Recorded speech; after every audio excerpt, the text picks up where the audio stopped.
Hello, everybody, and welcome to Atheist Sunday School, your one-stop shop for everything Atheist Sunday and school. And boy, do we have a show for you today. Today we are covering Ecclesiastes chapters 1 through 4. Yeah, we're in Ecclesiastes now. Yeah, we are. Man, we are. I'm so glad we are not doing Proverbs anymore. But this one, oh boy, there's going to be some fun stuff in this one. And before we hop into the readings, because it is the first Sunday of the month, there is a certain thing we should do. Yes, there is. Why don't we spin that wheel? Spinning. It's Yes, spinning. It is spinning. Is it up on the screen? Yep, it's Tyler. It's Tyler. Tyler, you win a shirt. Good for you. It's coming right at you, buddy. It's bad. gonna be whatever shirt you want it to be. Yeah, pretty much. We have tons of them on our Teespring, so if you don't, if you didn't win this week, you can still buy shirts. Yeah. It's okay. Don't worry about it. It's all there. Anyways, so we have Ecclesiastes today, and I brought a very special translation for this. Yes. This is the New Living Translation. Now, the reason I brought this is because it has the best translation of the first verse. The rest of it, the rest of the translations are pretty similar. They're kind of dull. This one is even better. So Ruben will be reading from this one. We also have the King James Version of the Bible. We do. We have the King James Version. We have the English Standard Version. We have the Robert Hebrew Bible. Alter version. Yes, of the Hebrew Bible. Commentary included. Absolutely. We also have the Holy Scriptures according to some Jews and the New King James Version. We have the Eerdman's commentary on the Bible. Yes, we do. We also are using this one today. This is the NIV Old Testament survey. And yeah, we have a lot of stuff, man. Well, I suppose you have some introductory stuff to get through about Ecclesiastes. Why don't you talk about it out of all your wonderful books that you have open in front of you? I will, but before I hop into that, there is a story behind that Bible. Yes. So 5 years ago now, there was a fire at my place, and while my family and I were staying in this hotel and they were renovating and stuff, there was this pool there, and my mom would go there a lot, and she would get to talking to random people, and one of the people was a very devout Christian woman. And somehow I came up in conversation, and all the atheist stuff came up in conversation. So she decided that it would be a great idea and it would change my mind if I had a Bible to read. So she gave my mother a Bible to give to me. And on the very, right when you open it up, it's like there's a sticky note there. What does the sticky note say? Except you can cut out my mom's name. Don't care about that. Okay. Start in John, praying that this search will lead you to God and his peace. Love in Christ, this lady's name. Yes. So that is how I got that Bible. Now, I don't think she really accomplished what it thought, what she thought it would accomplish. There is a sticky note. Yes, and it goes directly to John. Skip the rest of it, go to John. Yep. Well, that's not how we run Atheist Sunday School. It is not. We are not going to listen to you. But what? Reading the whole thing. What a typically Christian thing to do. Just ignore all that stuff. Skip to the Jesus. I mean, well, yeah, because Jesus is the good one if we're comparing here. Yeah. So we'll see him later today. He's great.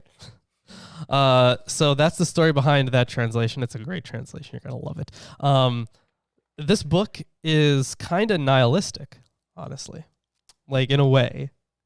So a lot of religions are. Yes. But I'm just specifically talking about this book. So this is like the part of the Bible that I would enjoy. Yes. Yeah, really? Yes. All right. Well, I'll continue to listen whether I would like to or not, as per usual. Yeah. So there's been a lot of controversy surrounding this book because of its kind of critical views. So this is from the NIV commentary that I'm reading from here, the Old Testament survey. On the whole, believers have found it at least baffling and at most wrong-headed. So we know the kind of stuff that we're in for. Theoretically, its place in Jewish liturgical practice is greater because it is one of the 5 scrolls, the Megillot, which we learned about a while ago now, that includes Esther, actually, that are read during festivals. The book of Ecclesiastes is to be read in its entirety during the Feast of Sukkot, Tabernacles. But the number of worshipers who will sit still to hear all 12 chapters through, or even in modern synagogues will have the opportunity to do so, is surely small.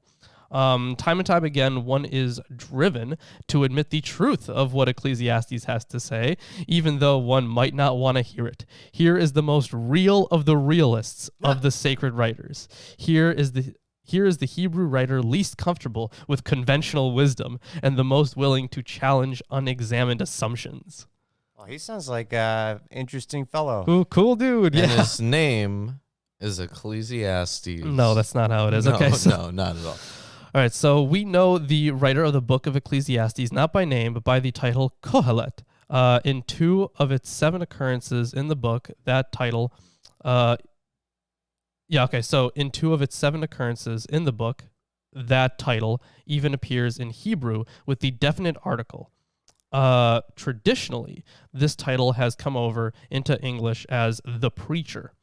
The real identity of the author is masked by this title, however, because the word Kohelet, it's hard to translate. There are already words for teacher, and so it's like, why would you not use that if you mean teacher? Rabbi, also. Something like that, yeah. So true, the word Kohelet offers slight warrant for claiming that the author was a woman.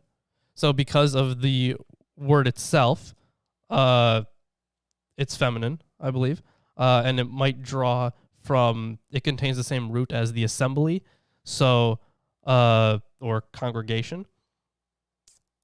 So it could be translated as to, someone who preaches or teaches an assembly. So there's a lot of debate about this, but the author here suggests that it's just safer to go with a male designation. Yeah, probably there weren't many women who learned to read and write at this point in history. Probably only the very elite, yeah. Yeah. But then again, if someone were to have, sway over the public and be able to get their writings out there, it would probably be the very elite. Yeah, exactly. So, of course, Kohelet is a name that, it's the Hebrew name for this book. But, of course, the Greek one is how the Western world kind of knows it by, is Ecclesiastes. So they translate it as Ecclesiastes, one who leads a congregation. And it is from them that the name reached the English language. So, of course, the translation teacher is usually favored, but as I pointed out, there are plenty of words for teacher, so why not use those? Well, because there are plenty of them. If they used another one, you would just say there are plenty of words for teacher. Why not use those? Oh, yeah, I guess. So the original language was Hebrew, but it's a distinctive later form of Hebrew, one that contained a lot of Aramaisms. So it contained much later influence, so we know that it couldn't have been early Hebrew. We can date it to... It's hard to say exactly when, obviously, because it doesn't contain those kind of historical kernels that historians are looking for. Like nothing of a historical event, or it's the same problem with all wisdom literature, really, or most of it, right? So the very genre of the book of Ecclesiastes is a matter of debate. Apparently, they tried to divide it into a bunch of different types of wisdom traditions, and eventually all you can really fall on is just vague wisdom tradition. So it's just a wisdom book, and that's probably the best way to put it. So the let's talk a little bit about the authorship and the date, the historical setting of all this. The language of Ecclesiastes shows no discernible influence from Hellenistic Greek, nor is it particularly reminiscent of the Hebrew of Daniel. It should therefore be dated earlier than 164 BCE. This terminus antiquem, the date before which it must have been written, is supported by the presence of fragmentary Ecclesiastes texts among the Dead Sea Scrolls of Cave 4, dated mid-2nd century BCE.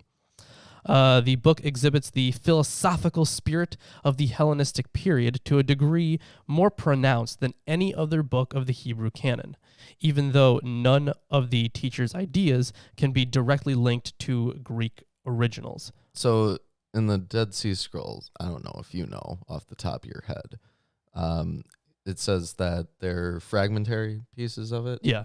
Are they from the same scroll, or is it different fragments? I don't know about the specific ones. Oh, see, that because would it's hard to tell sometimes, Yeah. because they could just be random pieces. You have no idea Yeah. that they came from the same actual scroll. Right. But it would be very useful information. Yeah. So, sometimes things are kind of broken up, but they're like puzzle pieces, so you can put them together and you can say, okay, this is definitely the same scroll and it's the same handwriting. Yeah, definitely. So in some cases you can do that, but obviously not always. Anyways, all things considered, it seems sensible to date the book to the period between 332 BCE, that's of course when Alexander took over, and 200 BCE. Had Kohelet known of the wrenching political crises associated with the change from Ptolemaic to Seleucid control in Palestine around that time, he might have alluded to them. Without attempting a definitive statement on the matter, this exposition will assume that Ecclesiastes was written in the middle of the 3rd century BCE, perhaps around 250. Yeah, so that's the date they're kind of going with. Although, so Ecclesiastes, the very first verse, actually attributes it to a king, but we know that it's definitely not a king. It's most certainly not Solomon, because the title in there is son of David. Yeah, King David's son who ruled in Jerusalem. Yeah, exactly. So one person who almost certainly was not the author of this is Solomon. First of all, the author drops any pretense of being a king after the fictional narrative of the royal experiment, Ecclesiastes 2:1-11. In the middle of the book, he offers advice to courtiers who come into the presence of a king as if he were standing beside them and whispering words of etiquette into their ears. He expresses views of monarchy very unlikely to have emanated from any actual royal throne. Finally, he is identified in the epilogue as a wise man or a sage who worked among the people. Apart from these bits of internal evidence that the writer of Ecclesiastes, or the teacher himself, if they are not one and the same person, was not a king of any kind. Was not a king of any kind. Is the linguistic evidence already alluded to, which places the book well after the time of any monarchy in Israel. And of course, the canonicity, because of the kind of work it is, because of how nihilistic it has been, people had a lot of trouble accepting it, but it was definitely accepted. It was mentioned in the very earliest Christian lists of canonical writings as well, such as that of Melito of Sardis, and he died in 190 CE. So 2nd century guy right there. So other than that, there are a lot of themes that pop up over and over again, and a lot of words that pop up, like toil and wisdom and vanity, which we will see. So there are some themes that we can. So because there's so much of this stuff that was made for copies of the scroll, probably Ecclesiastes, and its necessary use in a festival, it was never eliminated, but it could have been apocryphal. If you think there was a chance, yeah. It's an edge case. Yeah. A lot of people did have trouble, accepting it. But then, it sounds great so far. I'm loving it. But Hasn't even started. Kind of similar in the case of First Enoch, actually, right? It kind of, eventually was not included in canonical lists. But there were a lot of church fathers that did accept its authoritativeness. Mhm. It's just like the general populace didn't really accept it, so they didn't use it. And of course, there were other populations that did accept it. Yeah. But just the general ones in like Alexandria and stuff, they just did not. So it just never was included in there. It wasn't considered authoritative for them. Yeah.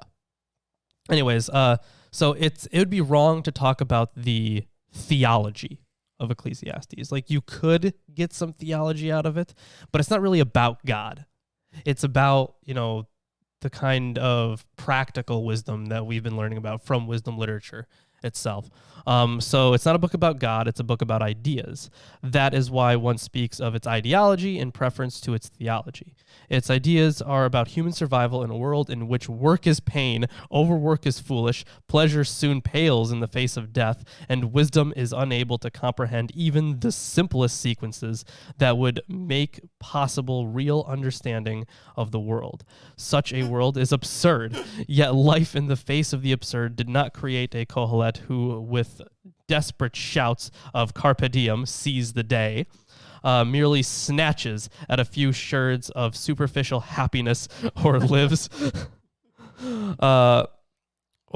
a few fitful moments of bright joy against a relentlessly dark background. No, he comes forward as the teacher with sober and yet caring countenance, ready to help his pupils deal with such a world. He holds God in profound respect, but will never claim to know too much about God. Above all, he will not commit God to the program of distributive justice that Job's friends advocated. Is his God just then? Is his God even good? Kohelet does not tell us. Perhaps he cannot tell us. His is not a book about God. So it's very, in a way, kind of like the whole Ubermensch idea, right? Like, yeah, life sucks, but we gotta look past that. Well, the Ubermensch really is just someone who abandons traditional conceptions of morality and develops in accordance with their own will to power. Oh, was it? I thought that it was someone who. No, he's right. That's spot on what Ubermensch is. I'm sure he's actually right. I was under the impression it was something else. Okay. There's a lot of misconceptions about Nietzsche. Like most of the conceptions about Nietzsche are misconceptions. Like he wasn't a nihilist. Yeah. No, not at all. He was scared of the idea. That was he's the one who coined the term, I suppose. But he was all about popularized it, trying to find a defense for the affirmation of life. And he went insane and died young trying. Yeah. So the notion that God determines every event, based in large part on the famous passage in Ecclesiastes 3:1 through 10, or 3:1 through 8, which we will get to, leads Murphy, he was a commentator, to write an entire section on who is the God of Kohelet. He agrees that Kohelet teaches that whatever God is doing in the world is unintelligible to human beings, and that little personal relationship with God can, therefore, exist apart from human attitudes of fear and awe. God is not revealed in any way in history. However, Murphy is convinced that Kohelet's God is not simply a God of origins who sets into motion inexorable natural laws and then walks away, a deist God there. Such a God is not the God of Israel, and Kohelet, though he never calls God Yahweh, the name revealed to Moses at Sinai, and uses only the generic name Elohim, is an Israelite writer who stands squarely within the give and take of Israel's tradition of theological reflection. Kohelet believes that everything happens because of the Lord's action. God is portrayed as intimately involved in all that occurs. So I wonder if in the Hebrew they exclusively use like the singular male tenses and such. Because if he uses Elohim consistently as the name of God, that could potentially be a plural. And I mean, unless his writing... Well, he doesn't call him he doesn't say Yahweh. He only says Elohim. Right. And in doing so, unless the sentences are always written in a specific way, it could mean the gods. Could, yeah. Yeah. Although you have to remember that it did become just a generic term for God. It did. Yeah. And it kind of is today. Yeah. Yeah. But I'd be interested in seeing if the grammar is in support of that or not. Well, that is a section from there. You can go, you can take this. Yep. Take it out of my face. I'm done with it. It means nothing to me anymore, which is great for the show today, honestly. Yeah, so there's not really much more to add from Erdman's. In fact, Erdman's is kind of there are going to be some parts where we were going to need it. Erdman's is lacking. Yeah, it is honestly lacking. Are you telling me that he doesn't have any substance on the nihilistic parts? How dare Well, he? Those are so well thought out. The thing is, Erdman's, the way it lays it out is not the same way that every other commentary has been laid out. So we're going to rarely use it. It just kind of puts all the ideas into one thing and then discusses the one thing. But there will be parts where we will use it. So I'll have it pulled out when we get there. And the first one is going to be chapter 3, 1 through 15. All right. That's when we're gonna later today. Yeah, we will get there later today. Other than that, there's not really any extra commentary I have to add, but I'm very excited to read for the this. introduction to Ecclesiastes. The introduction, because as it is with every other book we have read, there is an introductory section in the ESV. So, Ecclesiastes contains reflections of an old man, the preacher, as he considered the question of meaning in life. He looked back and saw the futility or the vanity of chasing after even the good things this life can offer, including wisdom, work, pleasure, and wealth. Even if such things are satisfying for a time, death is certain to end this satisfaction. In fact, God's judgment on Adam for his sin echoes throughout the book. Yet the person who lives in fear of the Lord can enjoy God's good gifts. Young people, especially, should remember their Creator while they still have their whole lives before them. Traditionally, interpreters of Ecclesiastes have identified the preacher, who is also called the son of David, king in Jerusalem, as Solomon. Traditionally.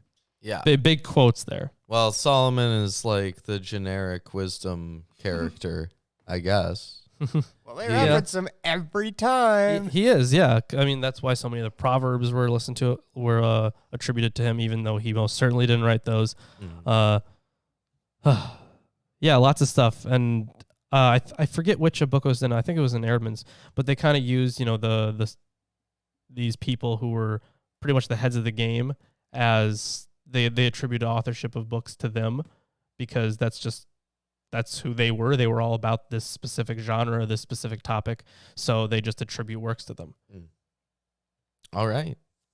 Well, I think it's time to get into it. Let's hop into this book. Ecclesiastes chapter 1. These are the words of the teacher, Kohelet, King David's son, who ruled in Jerusalem. Everything is meaningless, says the teacher. Completely meaningless. How great is that? That's wonderful. Because I'm enjoying the first part of this immensely already. It's fantastic, right? Everything is meaningless. I agree. Thanks, Kohelet. Thank you. So, Alter, he used the translation merest breath. And the KJV and the ESV use vanity of vanities. Yeah, vanity of vanities. And of course, vanity of vanities is, in a similar vein to holy of holies, best of the best, that kind of stuff. So it's and of course, vanity is used like the in vain definition. Mm-hmm. Like it doesn't matter that it doesn't matter more than everything else doesn't matter. Like it really doesn't matter. It's pretty completely synonymous. black-pilled. So like there is no hope. Everything is meaningless. Mm-hmm. Right? All right. So the form of the Hebrew havel havalim is a way of indicating a superlative or an extreme case, rendering this phrase as an abstraction. Of course, the King James has vanity of vanities. Or Michael Fox's more philosophically subtle absurdity of absurdities is inadvisable, for the writer uses concrete metaphors to indicate general concepts, constantly exploiting the emotional impact of the concrete image and its potential to suggest several related ideas. Havel, breath or vapor, is something utterly insubstantial and transient, and in this book suggests futility, ephemerality, and also, as Fox argues, the absurdity of existence. It's just the words I throw around all day. I love this. Even in the commentary, it's nihilistic. Amazing. I'm going to have to remember that this is my favorite part. What do people get for all their hard work under the sun? Generations come and generations go, but the earth never changes. The sun rises and the sun sets, then hurries around to rise again. The wind blows south and then turns north. Around and around it goes, blowing in circles. Rivers run into the sea, but the sea is never full. Then This is great. How great is this? This is, I mean, with the limited knowledge they had at the time, they're still not wrong. Those patterns, pretty solid patterns. Yeah. Then the water returns again to the rivers and flows out again to the sea. Everything is wearisome beyond description. No matter how much we see, we are never satisfied. No matter how much we hear, we are not content. Well, Wow, I use Yeah. nihilism to be content about those things. But all right, this poor non-optimistic nihilist here. yeah, he's bringing up some very good points. It's true. I'm not arguing Yeah. with anything he said. History merely repeats itself. It has all been done before. Nothing under the sun is truly new. Is this where that came from? Yeah, nothing new under Probably. the sun. Yeah, Nothing Yeah. new under the sun is because from the here. translation here, and there is nothing new under the sun. Yeah, I gotta say, if this is this is the oldest thing I've heard it from, probably. So that's fascinating. I've said that for so long, and I had no idea I was quoting good old Ecclesiastes. Yeah, not a lot of people talk about Ecclesiastes. I mean, should. I can see why a lot of people don't want to, but they really should. I'm really enjoying this so far. It's man, let's the keep best going. one I've read so far. Okay, history merely repeats itself. It has all been done before. Nothing under the sun is truly new. Some people say, here's something new, but actually it is old. Nothing is ever truly new.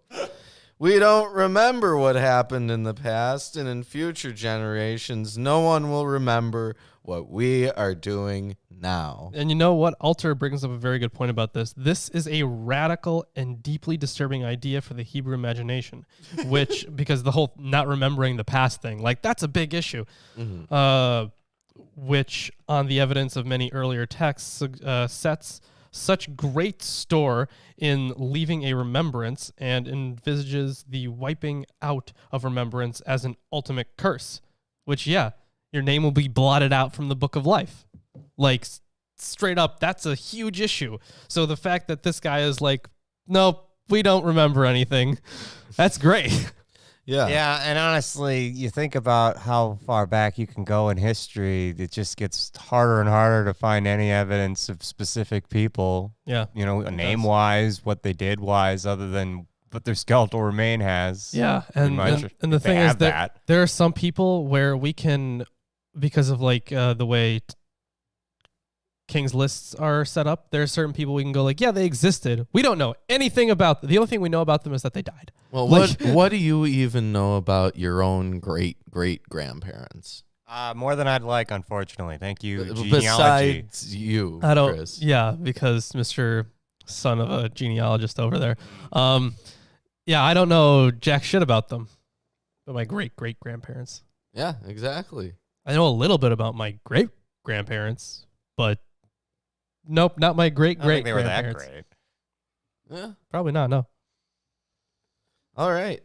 Well, now we're out of the everything is meaningless section. Only for now. No. So so the chapters that we're covering today, a lot of them, so they have titles, in a lot of translations, and I think in that translation, every single section, how does it start off? I, the teacher, king of Israel. No, fuck it. I mean the titles, the headings. Oh, it just has the teacher speaks, the futility of wisdom. And then another one is the futility of pleasure. Yeah, exactly. So it has, things are basically futile, or in this one, for example, like the vanity of toil, the vanity of living wisely. But of course, in some translations, you have living wisely is meaningless. Toil is meaningless. Like, wonderful. yeah. All right. The teacher speaks, the futility of wisdom. I, the teacher, was king of Israel, and I lived in Jerusalem. I devoted myself to search for understanding and to explore by wisdom everything being done under heaven. I soon discovered that God has dealt a tragic existence to the human race. I observed everything going on under the sun, and really, it is all meaningless, like chasing the wind. Or hurting the winds. It's a nice little description. Mm-hmm. Like, you're not going to get it. What are you doing? You can, well, yeah, there's nothing to chase. Yeah. What is wrong cannot be made right. What is missing cannot be recovered. That was like a little poem subsection that was indented. Oh. Right. So like the implication is like even that there's no possibility for the application of justice, right? Because if something's wrong, it can't be made right. Yeah, apparently the verb lehimanot appears to mean be counted. Many amend it to lehimalot, be filled.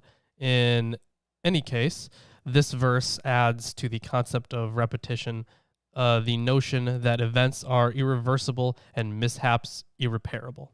Mm-hmm. I said to myself, look, I'm wiser than any of the kings who ruled in Jerusalem before me. I have greater wisdom and knowledge than any of them. So I set out to learn everything from wisdom to madness and folly. So to know wisdom and to know revelry and folly. Kohelet's project is a comprehensive exploration of experience, which would include reflection on the sayings of the wise, observation of the broad variety of events, and also experimentation in the realm of the senses with intoxicants and perhaps even orgies. The common rendering of ho'alut is madness, for which in biblical Hebrew, as in the modern language, the primary term would be shigaon. This dude was a psychonaut. This dude was going around eating strange mushrooms. Right? He was wise. Yeah, it made him wise. He's like all the DMT gurus and stuff on YouTube. Sadly, yes. Yeah, like one of those. Yeah, because he that's basically what they said, right? Mm-hmm. So he goes around getting intoxicated, and that is the way you could do that. Yeah. All right. But I learned firsthand that pursuing all this is like chasing the wind. The greater my wisdom, the greater my grief. To increase knowledge only increases sorrow. That's actually true. Higher IQ people are more likely to have mental disorders. So it's, because they realize how shitty everything is. Yeah. they realized past that. I mean, there's a reason ignorance is bliss is a term. Well, Phrase. everything is meaningless. Completely meaningless. Yep. That's actually the end of chapter 1. Yeah. Wow, this is really not like Any other book, yeah. Yeah. I'm Really- glad that we're reading this Yeah. while reading Sirach. It's nice. Yeah, I'm probably not gonna need this. Not gonna need this translation. I'm still using the ESV. Okay. Yeah. Well, I'll be using the KJV later. All right. How about we continue here? There's nothing in Eerdmans or anything. For No. this? Oh wow. Until chapter 3, remember? Yeah. All right. So, if you guys are enjoying the stream so far, drop a like, subscribe, do all that good stuff. Share it around. Don't you want people to see how nihilistic this book is? Like, come on, you gotta share the stream. Yep. You gotta drop a like, and all that other stuff. Send it to all your friends, family, neighbors, Nihilists. nihilists. Yeah. Send it to all your nihilist friends. Yeah, 'cause they'll really we're care definitely about it. nihilists, so Yeah, they it's will. all good. All right. Chapter 2. I said in my heart, come now, I will test you with pleasure. Enjoy yourself. But behold, Behold. this also was vanity. I said of laughter, it is mad, and of pleasure, what use is it? I could just totally see him doing this. Yeah, so Alter translates this as Why are you reading? What is the purpose of that? That's the kind of shit Yeah. that he does. Alter translates this as to mirth, I said, wild reveling, and to merriment, what does it do? And the note that he has here is the purely hedonistic probe of Kohelet's experiment with experience fails because the wildness of orgiastic release proves to be no more than a transient excitation, leading to nothing and providing no lasting satisfaction. Damn. Good old lasting satisfaction. I searched with my heart how to cheer my body with wine. My heart still guided me with wisdom, and how to lay hold on folly till I might see what good for the children of man to do, for the children of man to do under heaven during the few days of their life. So this bit where it says grasping folly, Mm-hmm. the Masoretic text reads grasping folly, but this translation adopts a frequently proposed emendation, assuming that a scribe inadvertently dropped not in copying because it had the same two letters, Lamed and Aleph, that begin in the next word, le'ehoz. The idea is that the Kohelet gave himself over to drinking and revelry, yet clung to his perspective of wisdom because his purpose in indulging in the senses was to see if, indeed, that was part of what is good for the sons of man that they should do under heaven. Okay, so he was trying out like things to make him happy, and he came to the conclusion that it all doesn't matter anyways. Yeah. I mean, yeah, can't really argue with that. That's some solid logic. I made great works. I built houses and planted vineyards for myself. I made myself gardens and parks and planted in them all kinds of fruit and trees. I made myself pools from which to water the forest of growing trees. I bought male and female slaves and had slaves who were born in my house. I also had great possessions of herds and flocks, more than any who had been before me in Jerusalem. I also gathered for myself silver and gold and the treasure of kings and provinces. I got singers, both men and women, and many concubines, the delight of the sons of man. So, May I just say this sounds like an ancient Israelite rap song? This also, so he went like super hedonistic. yeah.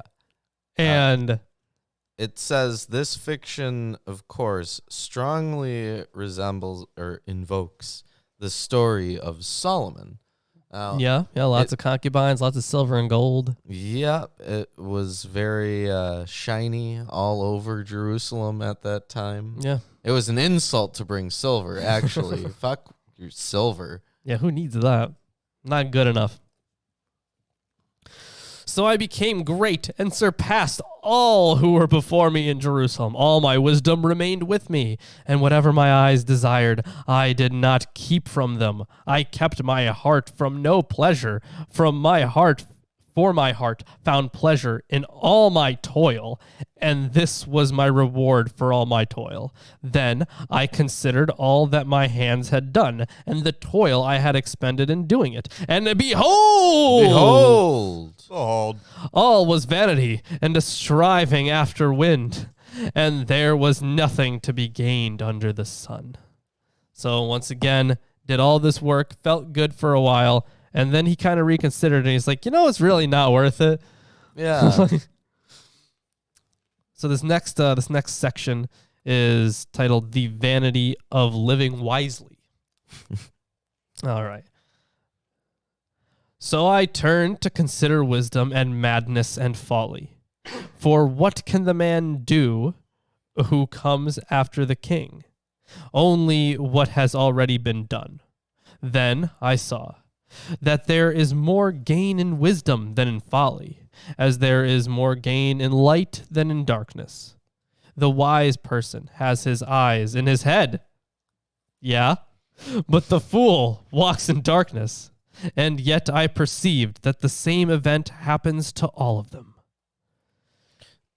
So the wise man has his eye in his head, and the fool goes in darkness. They both die. Says the statement. Well, there's a previous one that says wisdom surpasses folly as light surpasses darkness. Right. Yeah. And it leads into this one. Alter says Kohelet's view of wisdom is paradoxical or dialectic. He recognizes that wisdom offers no way out of life's futility and no escape from the inexorable fate of death that awaits the wise like the fool.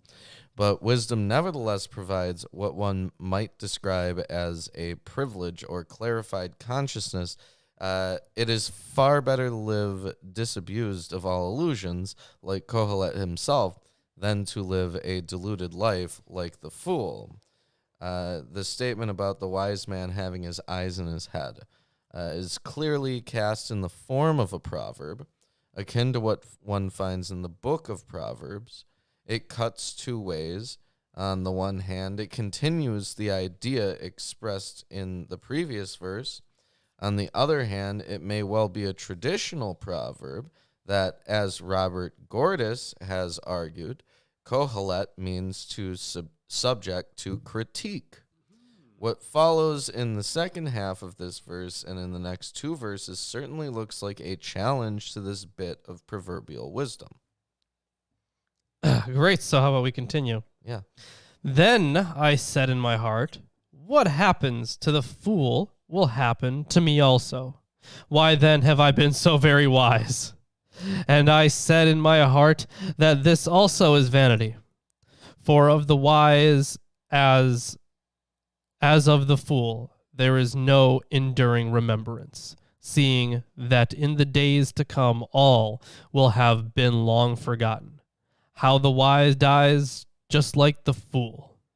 So I hated life, because what is done under the sun was grievous to me, for all is vanity and a striving after wind. So yeah, he's upset because everything is meaningless. Mm-hmm. Yeah. And this next section is called The Vanity of Toil. I hated all my toil, in which I toil under the sun, seeing that I must leave it to the man who will come after me. So, although the Hebrew only says all my toil, the term amal in this book alternatively means the activity of toiling and that which is gained through toil. So, Alter translates it as all things got from my toil. And who knows whether he will be wise or a fool? Yet he will be master of all for which I toiled and used my wisdom under the sun. This also is vanity. So I turned about and gave my heart up to despair over all the toil of my labors under the sun. Because sometimes a person who has toiled with wisdom and knowledge and skill must leave everything to be enjoyed by someone who did not toil for it. This also is vanity and a great evil. What has a man from all the toil and striving of heart with which he toils beneath the sun? For all his days are full of sorrow, and his work is a vexation. Even in the night his heart does not rest. This also is vanity. You know, this is like the opposite of all the Christian boomers, like the bootstraps people. Yeah, I'd say so. Yeah. Maybe those pick yourself up by the bootstrap people should. Yeah, read it some doesn't of this. matter. Yeah, Yeah. doesn't matter what you do. They haven't yet. They haven't read their own Bibles. Yeah, a good yet. chunk of them haven't. Let's face it. I mean, they tell you to skip to John. Yeah, exactly. There is nothing better for a person than that he should eat or drink and find enjoyment in his toil. This also I saw is from the hand of God. For apart from him, who can eat or who can have enjoyment? So, though this affirmation about nothing better being better for a man than to eat and drink and sate himself good things, though this affirmation may look like a contradiction, for example, of verse 1, it is another expression of Kohelet's dialectic thinking. Immersion in sensual pleasure, especially as in its extreme forms, may bring no lasting good, but in the futility of our ephemeral lives, the simple pleasures of our senses here and now are all we have, and we might as well take advantage of them. Yeah, so maybe he is kind of an optimistic nihilist. Sometimes. Not all the time. So anyways, all that stuff is from God. Mhm. For to the one who pleases him, God has given wisdom and knowledge and joy. But to the sinner, he has given the business of gathering and collecting, only to give to one who pleases God. This also is vanity and a striving after wind. So even, okay, so yeah, he sees how that is also meaningless. And you know what? He's right. I like this guy. So the logic is, according to Alter, in this transient life, he who pleases God may enjoy the worldly goods passed on to him from the unlucky man who offends God. But under the aspect of eternity, even that difference amounts to little, for in the end, death serves as the great equalizer. Yeah, pretty much. Yeah. And that is actually the end of chapter 2. Do you hear something? You know what? I do hear something. What a strange noise this is. There's something on the side of the stream. Behold, I am your Lord and Savior, Jesus Christ, and I want to let all you heathens and sinners know that I support this wonderful episode of Atheist Sunday School. Lawrence and Reuben try their very best to bring you the true glory of the Bible, and they need your help. They have provided links to their Patreon page and other social media just for you. Once again, my name is Jesus Christ, and this is Milwaukee Atheists. The Lord is with them. God bless. Wow. Oh my God. That was completely meaningless, Jesus. Yep, completely meaningless. I didn't understand it. It had no meaning. Yep. No meaning whatsoever. So this next section here, chapter 3, it is also called the Catalog of Time. That's dope. The catalog of time. Or also the Catalog of Times. Oh. Yeah. Well, so, that's slightly less intense. yeah, isn't it, though? Yeah. Yeah. All right. Well, I mean, should I hop into it, or do you want to talk about the catalog of time? Well, yeah, I can hop into it. So On one side of the ledger stand such things as birth, planting and building, laughing and dancing, seeking and keeping, speaking and loving. In general, pretty good things, right? Building up of something new. And on the other side are placed such things as death, uprooting and destroying, weeping and mourning, losing and throwing away, keeping silent and hating. In general, being at war with oneself and the world. Yeah, I mean that's pretty much all I gotta say about that for now, until verse 5 comes along. But yeah, this section has its own nice little name. All right. To everything there is a season, and a time to every purpose under the heaven. Yeah, and that's kind of something that we learned from, was it Ben Sira, I think, where we were talking about, there's a time for everything. Mm-hmm. Like, even when a fool speaks, it's out of season. Like when he says a proverb, it's out of season. But Sirach would be after this is written. Maybe. Probably in the same century or so. Mm-hmm. All right. A time to be born and a time to die. A time to plant and a time to pluck up that which is planted. A time to kill. Good movie, Jack Nicholson. And a time to heal. A time to break down and a time to build up. A time to weep and a time to laugh. A time to mourn and a time to dance. A time to cast away stones and a time to gather stones together. A time to embrace and a time to refrain from embracing. So there is some commentary actually on this verse. So verse 5, a time to fling stones. In this instance, at least on the surface, there does not seem to be any semantic pairing between this first line and the second line, which speaks of embracing and avoiding embraces. This ostensible divergence from the overall pattern gives some credence to the proposal by Gordis that the flinging and gathering of stones are a metaphor for ejaculation and refraining from ejaculation. Gordis cites the Midrash Kohelet Rabbah on this verse, which reads it in this sexual sense.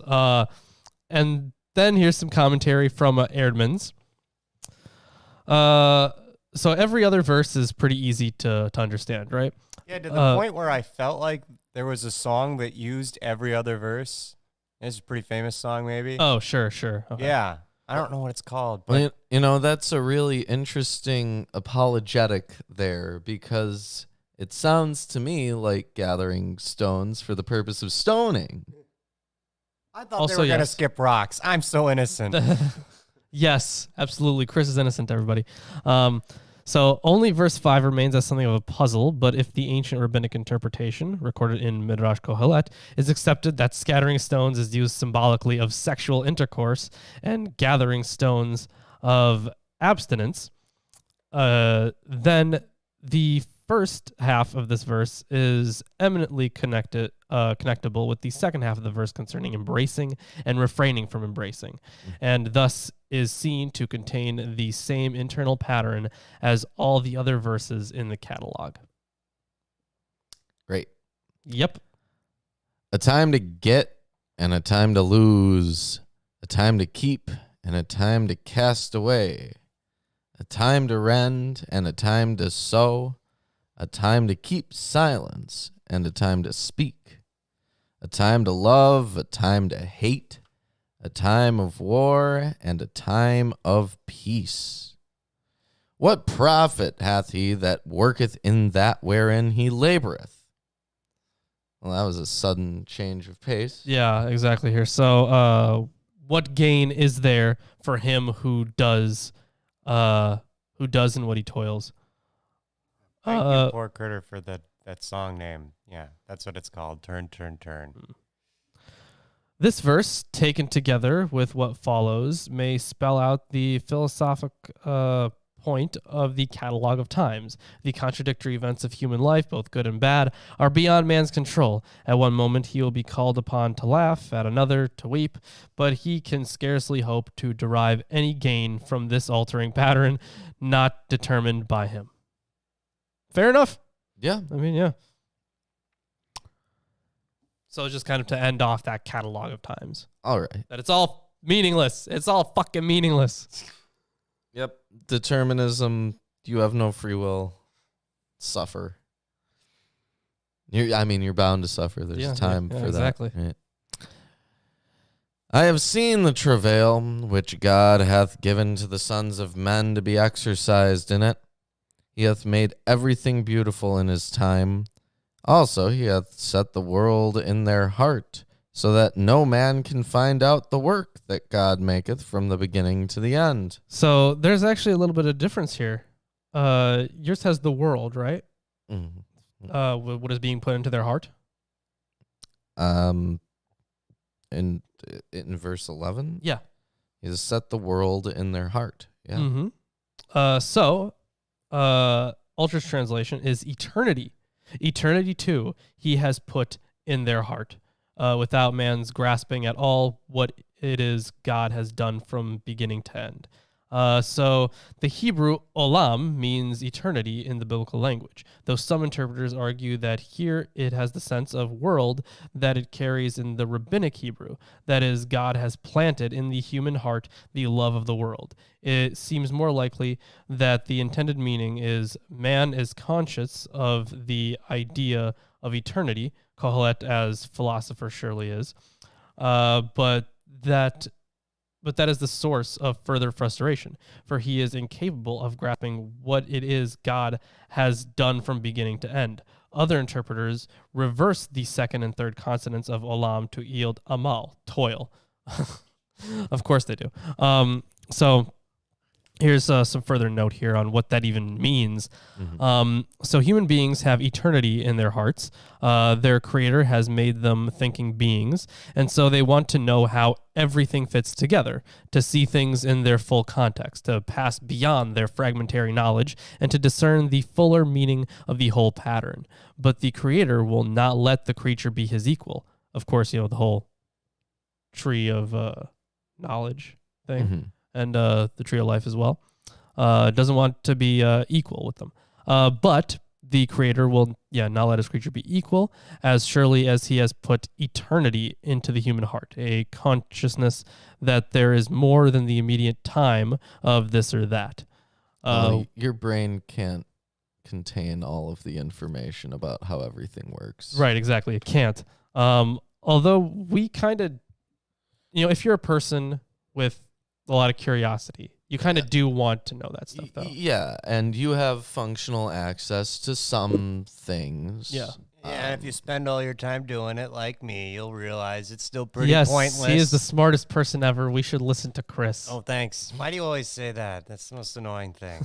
No. Well, I'm just stating that you could spend your whole life trying to figure out the meaning of existence, and there's another level of nuance that isn't considered, and a really intelligent person realizes how many unknown factors there are, and just gives it the benefit of the doubt that they won't know everything, and that's fine. Well, yeah, that's the whole point of Dunning-Kruger. Even if you go through all of the journals and everything, there is not enough time in your lifetime to read everything. Or even human history to get a good idea of what actually is happening yet. Yeah. Yeah, I'm a skeptic of our ability to realize what those are. Yeah.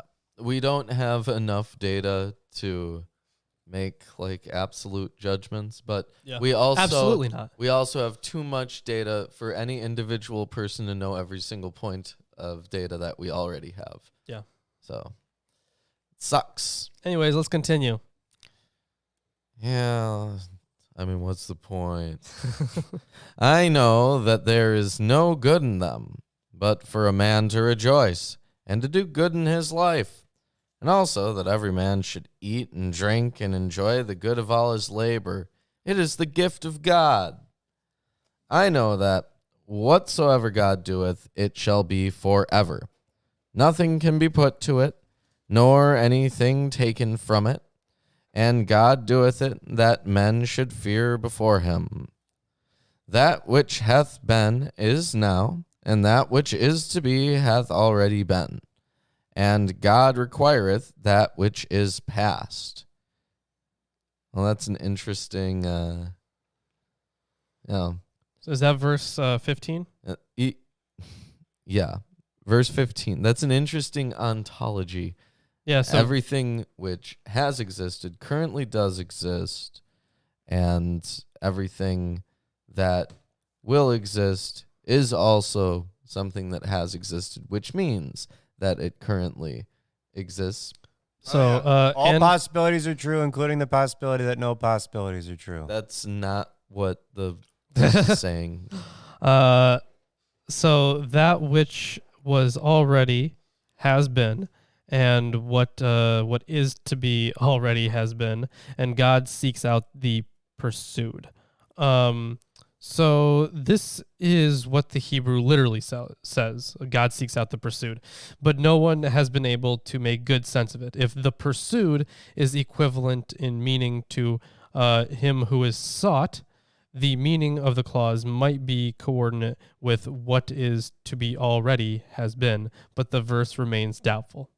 Mm-hmm. Yeah. All right.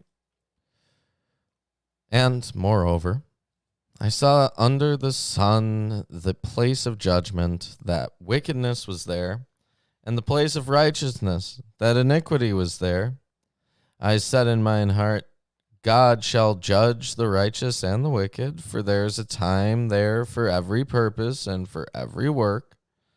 I said in mine heart concerning the estate of the sons of men, that God might manifest them, that they might see that they themselves are beasts. Ooh, the anti-evolution people. They're not going to like that, but they probably skip to John. For that which befalleth the sons of men befalleth beasts. Even one thing befalleth them, as the one dieth, so dieth the other. Yea, they have all one breath, so that a man hath no preeminence above a beast. Yeah. For So all is vanity. Yeah, so man's advantage over the beast is not. This is another instance in which Kohelet's unblinking view rejects a fundamental premise of the biblical consensus. In the creation story, the human creature is brought into the world after the beasts and is enjoined to hold sway over all other living creatures. Here, man and beast are seen to share the same fate of mortality, and there is no qualitative difference between them. So they are both mortal, and yeah, that's it. So why are you what's so special about you? You're going to die too. Yeah. How is it different? Yeah. Fucking mortal. Good point, Colette. Yeah. All go unto one place. All are of the dust, and all return to dust again. Who knoweth the spirit of man that goeth upward, and the spirit of the beast that goeth downward to the earth? Wherefore I perceive that there is nothing better than that a man should rejoice in his own works, for that is his portion. For who shall bring him to see what shall be after him? Obviously a rhetorical question. Yeah, the after of this question, following the logic of the previous verse, could refer to the fate of the departed spirit after death. Perhaps more simply, and in keeping with such previous reflections as the one in 111, the reference could be to the course of events after one's death. That is, one can never know what will happen after one is gone. So the only sensible thing to do is to take advantage of the pleasures that present themselves in life while one possesses it. And in the similar vein, there was also the whole point of we have no idea what people after you are going to do with the stuff you have left. Yeah. So this is blatantly intertextually contradictory, right? So the point of view that is put forward in Ecclesiastes, right? It is to enjoy your own works, the creations of your own hand, which is used as a euphemism for idolatry earlier on. That is true. Although I do think that the overall point here is that enjoy things while you can, because life is short. You don't know what'll happen when. But ultimately, it's meaningless. But why not? Because this he kind of takes the same approach as Epicurus. Honestly, the whole like happiness is the only thing you have. The only thing you really have. The lack of pain. Yeah. Right. So, you may as well try to get some of that before you die, because like that's really the only thing. Yeah. Well, that's what you get. Yeah.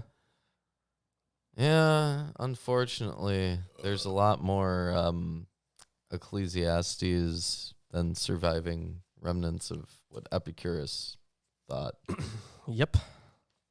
I mean, But that's the end of chapter 3. yes, it is. If you guys are enjoying the stream so far, make sure to drop a like, subscribe if you haven't, share it around, get more people learning about pretty much the most nihilistic author in the Bible. Yeah. My You know- favorite sections. They never read this to us in Sunday school. You know what?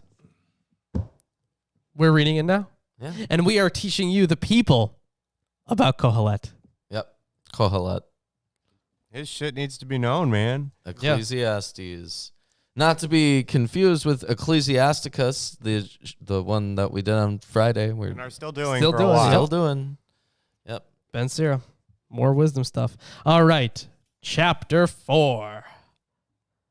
Again, I saw the oppressions that are done under the sun, and behold! Behold. Lawrence gets all the balls. Yes, I do. The tears of the oppressed, and they had no one to comfort them.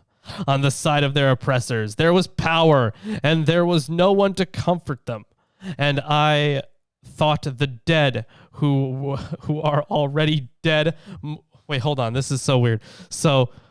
And I thought the dead who are already dead more fortunate than the living who are still alive.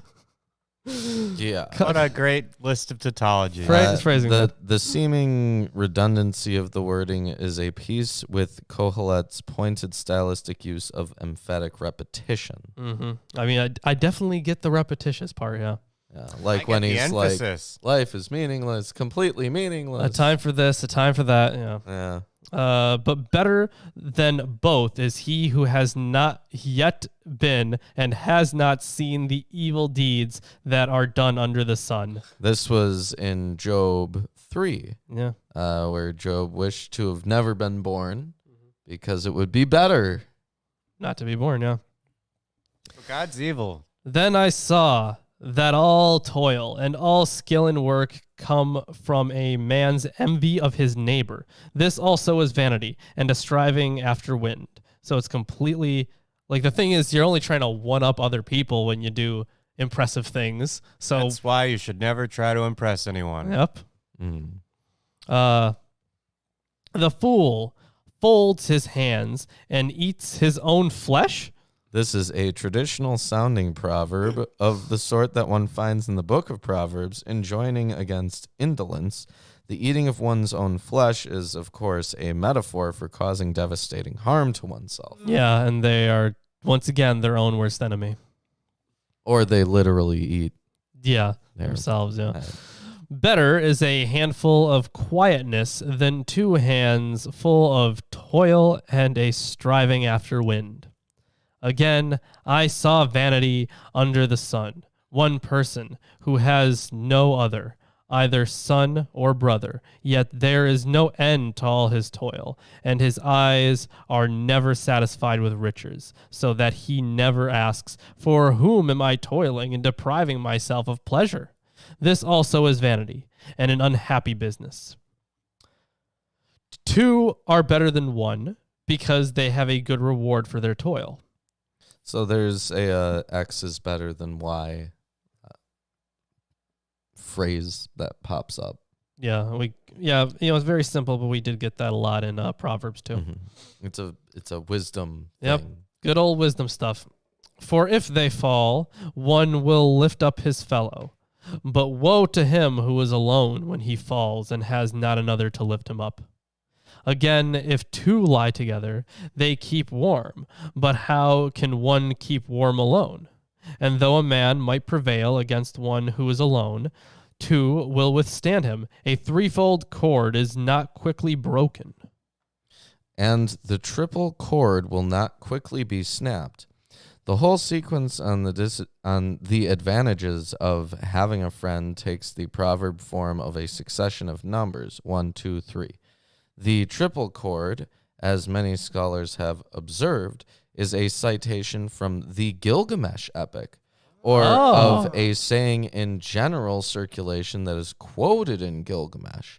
In the epic, Gilgamesh, urging his friend Enkidu to stick with him in the endeavor to slay the monster Humbaba, declares as evidence of the advantage of joining forces that a towed ship will not sink because no man can snap the triple cord by which it is fastened. Okay, so strength in numbers. Yeah, there's also, like, in the occult, there's some people, neo-pagans, some Wiccans who do, like, knot magic.